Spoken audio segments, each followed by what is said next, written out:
Razlozi zbog kojih se natječem za trećeg hrvatskog predsjednika duboko su povezani sa stanjem nacije i sudbinom Hrvatske države. Hrvatska je danas, kao što i sami znate, u teškoj situaciji. Vladajuće stranke u zadnjem desetljeću dovele su našu domovinu i naš narod do ruba siromaštva i dužničkog ropstva. Hrvatska je 5. zemlja po zaduženosti u svijetu. Danas imamo manje političkih, gospodarskih i medijskih sloboda nego 90-ih. Naši radnici i umirovljenici bore se za preživljavanje.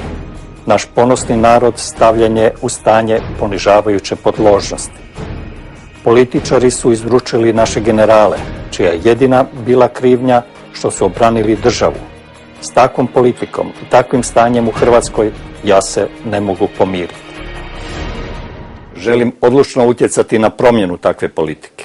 Bio bih nesretan i neodgovoran kada ne bih prihvatio izazov u ovome trenutku. Naučio sam prihvaćati osobnu odgovornost za nacionalnu sudbinu. Moja životna načela, kao i načela mojega oca, oduvijek su bila poštivanje slobode, traženje istine i zalaganje za pravdu. Na tim je vrijednostima koje su svojstvene hrvatskome narodu stvorena i obranjena naša država. Bili smo tada odlučni i ponosni, ujedinjeni oko iste državotvorne politike. U to smo vrijeme bili pobjednici. Budimo opet pobjednici. Budimo svoji, jer smo najjači kada smo složni i kada se oslonimo sami na sebe. Tada nam ništa nije nemoguće. Moramo vratiti izgubljeno državno i narodno dostojanstvo i samostojnost. Zato je važno tko će biti predsjednik države, jer su njegove ovlasti dovoljno široke za utjecaj u svim područjima života.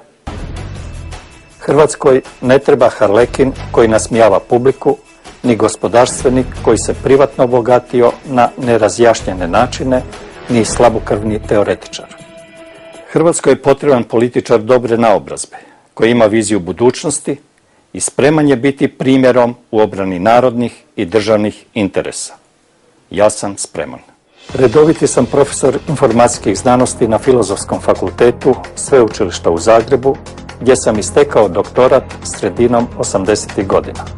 U tijeku studija, koncem 60-ih, uređivao sam studentski list, tjedni list Omladine i kao urednik vodio časopis Pitanja. U olovnim godinama poslije pada Hrvatskog proljeća nisam mogao javno djelovati i zato što sam bio sin poznatog disidenta doktora Franje Tuđmana. S dovršetkom 80-ih, kad su se prilike počele ponešto mijenjati, zaposlio sam se na Filozofskom fakultetu u Zagrebu, gdje osnivam Zavod za informacijske studije. No tada se već stala valjati opasnost s istoka koja će zaprijetiti opstanku Hrvatske. 1991. kao dragovoljac stavio sam se na raspolaganje domovini. Sudjelovao sam u stvaranju Hrvatske vojske i svim velikim vojnim operacijama. U ratnim i poratnim godinama bio sam ravnatelj Hrvatske izvještajne službe, koja je važan dio priče o borbi hrvatskog naroda za slobodu i samostalnost. Naši su izvještaji pomagali prvom hrvatskom predsjedniku u političkim procjenama i odlukama. U to vrijeme stvorio sam niz kontakata s političarima i državnicima u svijetu.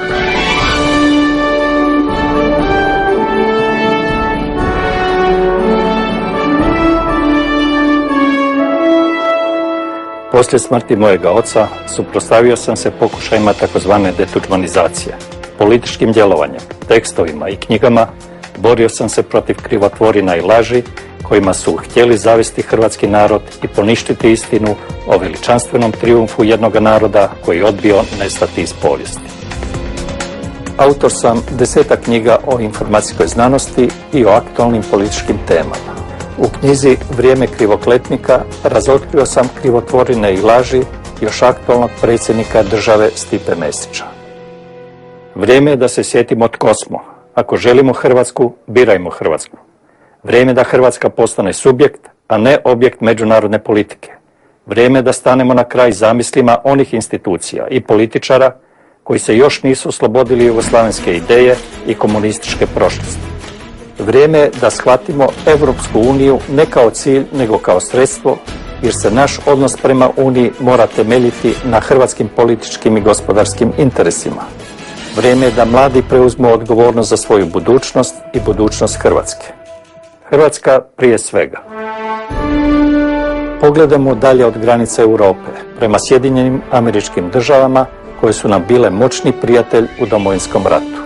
Obnovimo i osnažimo to prijateljstvo. Budimo također dobri susjedi svim okolnim državama i nastojimo na stabilnosti Bosne i Hercegovine. Bosna i Hercegovina je moguća jedino pod uvjetom pune ravnopravnosti triju naroda. Republika Hrvatska mora osigurati hrvatskome narodu u Bosni i Hercegovini slobodan narodni život u vlastitom entitetu. No, sve to možemo samo ako vratimo samostojnost naše države Republike Hrvatske. Ako vratimo gospodarsku samostojnost, koja znači očuvanje hrvatskih gospodarskih potencijala u hrvatskim rukama, kao i konačni obračun s korupcijom i kriminalom. Ako čuvamo kulturnu samobitnost kao jedini garant budućnosti jezika, kulture i vrijednosnog sustava koji nas je stoljećima očuvao. I nadasve, ako vratimo političku samostalnost, što znači da se odluke donose u Zagrebu, a ne u Brislu ili Hagu. Isto tako, moramo znati da politički i gospodarski uspješna Hrvatska nije moguća bez zajedništva domovinske iseljene Hrvatske, jer nas u ovo vrijeme globalizacije upravo iseljena Hrvatska povezuje sa cijelim svijetom. Iseljeništvo koje je nastalo iz nevolje sada možemo pretočiti u našu zajedničku prednost, da zajedno stvorimo gospodarski jaku i uspješnu Hrvatsku. Ovo je, dragi prijatelji, polazište programa za koji ću se boriti kao predsjednik čvrstih stajališta, kompetentan u državnim poslovima i odlučan u zastupanju suverenosti države i naroda. Taj sam program spreman provesti i za njega se boriti.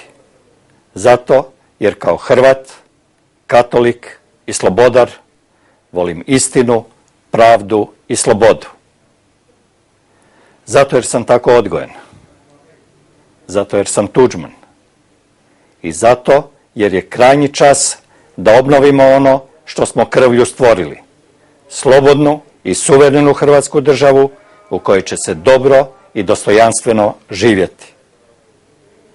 Zato nemojte u ključnom trenutku ostati doma i sakriti glavu u pijesak. Ako želite Hrvatsku, birajte Hrvatsku.